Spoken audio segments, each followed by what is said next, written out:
नमस्कार दोस्तों, स्वागत है आपका आज के मुख्य समाचार में, जिसमें सबसे पहली और बड़ी खबर में आपको बताएंगे कि चीन को उसी की भाषा में जवाब देने की तैयारी, क्यों अहम है पीएम मोदी का आगामी विदेश दौरा, आपको बताएंगे दोस्तों। दूसरी खबर में जिक्र होगा कि भारत चीन के बीच लोकल कमांडर्स की बैठक, एलएसी पर आपसी कम्युनिकेशन पर जोर।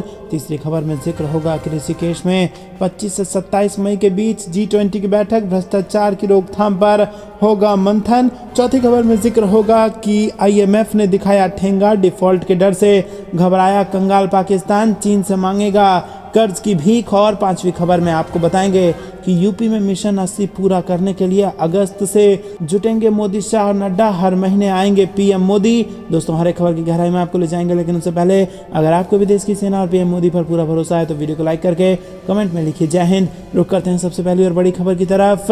चीन को उसी की भाषा में जवाब देने की तैयारी। जी हाँ दोस्तों, चीन की बढ़ती चुनौती को देखते हुए भारत सरकार ने भी अपनी रणनीति बनानी शुरू कर दी है, और इसी रणनीति के तहत प्रधानमंत्री मोदी के आगामी दौरे की बहुत अहमियत है। और बता दें कि पीएम मोदी आगामी 22 मई को हिंद प्रशांत महासागर क्षेत्र के देश पापुआ न्यू गिनी का दौरा करेंगे, और PM Modi Papua New Guinea में India Pacific Island Corporation Summit में शिरकत करेंगे। दरअसल भारत प्रशांत महासागर क्षेत्र में अपनी उपस्थिति को मजबूत करने की दिशा में काम कर रहा है। वहीं दोस्तों, आपको बता दें कि हिंद महासागर क्षेत्र में हमेशा से भारत का प्रभाव रहा है, लेकिन बीते कुछ सालों से चीन इस क्षेत्र में भारत के दबदबे को चुनौती दे रहा है, और इसके लिए चीन पाकिस्तान की नौसेना को मजबूत कर रहा है। रुक करते हैं अगली ब्रेकिंग न्यूज़ की तरफ। भारत चीन के बीच लोकल कमांडर्स की बैठक, एलएसी पर आपसी कम्युनिकेशन पर जोर। जी हाँ दोस्तों, आपको बता दें मंगलवार को भारत और चीन के बीच नियंत्रण रेखा पर तनाव कम करने के लिए दोनों देशों के लोकल कमांडर्स ने बैठक की, और ये बैठक एलएसी के नज़दीक दोनों देशों के ब्रिगेडियर रैंक के सैन्य अधिकारियों के बीच हुई। और आपको बता दें कि इस तरह की बैठकें समय समय पर होती रहती हैं, ताकि एलएसी पर बने हुए फ्रिक्शन पॉइंट्स पर तनाव की स्थिति पैदा ना हो।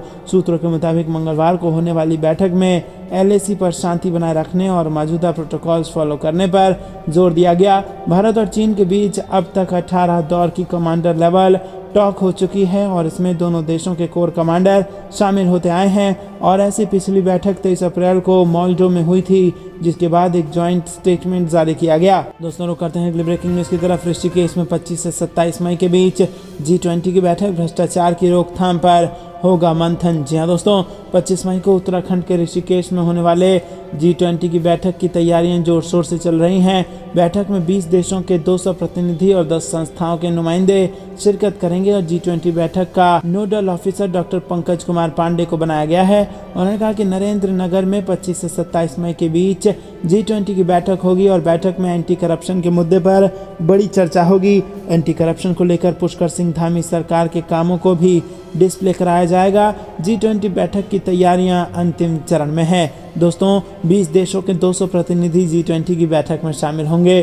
तमाम प्रतिनिधि परमार्थ आश्रम पहुंचकर गंगा आरती में भाग लेंगे, और 80 मई को टिहरी जनपद के औनी गांव जाएंगे। रुक करते हैं अगली ब्रेकिंग न्यूज़ की तरफ। IMF ने दिखाया ठेंगा, डिफॉल्टर होने के डर से घबराया कंगाल पाकिस्तान, चीन से मांगेगा कर्ज की भीख। जी हाँ दोस्तों, इमरान खान और पाकिस्तान सेना में जंग के बीच देश के डिफॉल्ट होने का खतरा गहरा गया है। पाकिस्तान में गृह युद्ध जैसे हालात और शर्तों को पूरा नहीं कर पाने की वजह से अंतर्राष्ट्रीय मुद्रा कोष ने भी पाकिस्तान से मुंह मोड़ लिया है।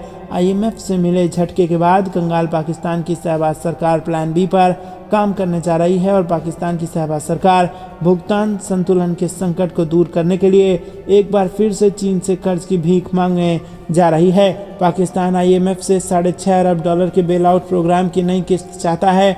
वहीं IMF ने शहबाज सरकार की कर्ज लेकर घी पीने की आदत की वजह से उस पर कई शर्तें लाद दी हैं। दोस्तों, रुक करते हैं अगली ब्रेकिंग न्यूज़ की तरफ, जिसमें आपको बता दें कि 2024 के विधानसभा चुनाव के लिए यूपी में मिशन 80 पूरा करने के लिए अगस्त में जुटेंगे मोदी, शाह और नड्डा, हर महीने यहां आएंगे पीएम मोदी। जी हाँ दोस्तों, लोकसभा चुनाव में उत्तर प्रदेश में मिशन 80 को पूरा करने के लिए जुलाई अगस्त से मोदी और योगी सरकार चुनावी मैदान में उतरेंगे, और यहां पर अगस्त से हर महीने प्रधानमंत्री मोदी किसी न किसी उद्घाटन व शिलान्यास या लोकार्पण कार्यक्रम के जरिए पश्चिम से पूरब और अवध से बुंदेलखंड के जिलों तक पहुंचेंगे। वहीं गृह मंत्री अमित शाह और भाजपा के राष्ट्रीय अध्यक्ष जेपी नड्डा संगठनात्मक कार्यक्रमों को धार देकर चुनावी रणनीति बनाएंगे। वहीं दोस्तों प्रधानमंत्री नरेंद्र मोदी के नेतृत्व में केंद्र की भाजपा सरकार के 9 वर्षों का कार्यकाल 30 मई को पूरा हो रहा है और इसके उपलक्ष्य में भाजपा पीएम मोदी, गृह मंत्री अमित शाह, रक्षा मंत्री राजनाथ सिंह, सड़क परिवहन मंत्री नितिन गडकरी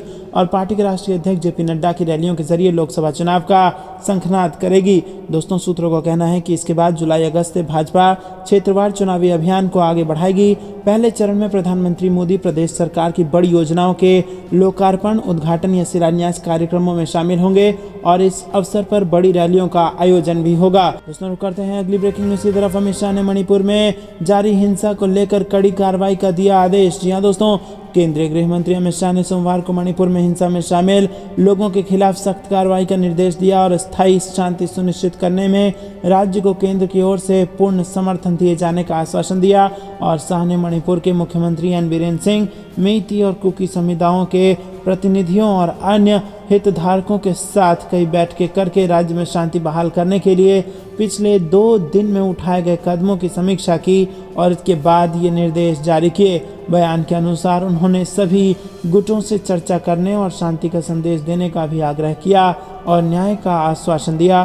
शाह ने हिंसा में शामिल लोगों के खिलाफ कड़ी कार्रवाई का निर्देश दिया और स्थायी शांति सुनिश्चित करने के लिए केंद्र सरकार की ओर से पूर्ण समर्थन और मदद का आश्वासन दिया। बयान के अनुसार गृह मंत्री ने आश्वासन दिया कि सरकार राज्य में विभिन्न समुदायों की सुरक्षा के लिए सभी कदम उठाएगी और बयान में कहा गया कि उन्होंने राहत और पुनर्वास की प्रक्रिया में तेजी लाने पर जोर दिया है ताकि लोगों की पीड़ा को कम किया जा सके। बैठकों के दौरान गृह मंत्री ने मणिपुर में शांति बहाल करने के लिए किए गए उपायों की समीक्षा की। रुक करते हैं अगली ब्रेकिंग न्यूज की तरफ। बाबा बागेश्वर दरबार, भक्ति अपार, भीड़ बेशुमार, धीरेन्द्र शास्त्री ने बिहार में उड़ा दिया गर्दा।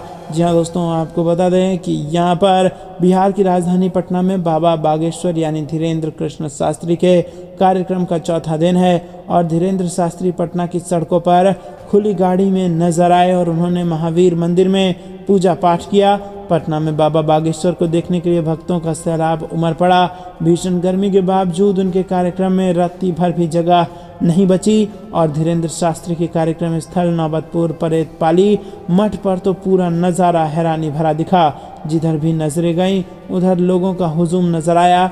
बाबा की एक झलक पाने को बेताब भक्त दूर दूर से यहाँ पहुँचे और ये सारे बाबा भक्त धीरेन्द्र शास्त्री के दिव्य दरबार में अर्जी लगाना चाहते हैं और भक्तों को भरोसा है कि बाबा उनकी समस्याएं दूर कर देंगे। रुक करते हैं अगली ब्रेकिंग न्यूज़ की तरफ। पीएम मोदी सरकार के 9 साल पूरे होने पर मेरठ में कर सकते हैं चुनावी रैलियों की शुरुआत। जी हाँ दोस्तों, आपको बता दें कि प्रधानमंत्री नरेंद्र मोदी के 9 साल पूरे होने पर भाजपा ने बड़ी योजना बनाई है। 1 महीने तक पूरे देश में भाजपा का विशेष संपर्क अभियान चलाया जाएगा और इस अभियान के साथ ही 2024 के लोकसभा चुनाव का भी आगाज हो जाएगा।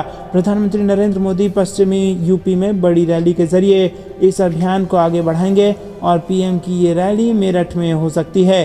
दोस्तों ये थी दिन भर की सारी जरूरी और बड़ी खबरें। अंत तक बने रहने के लिए बहुत बहुत धन्यवाद। जाने से पहले वीडियो को लाइक करके कमेंट में लिखिएगा जय हिंद, जय भारत।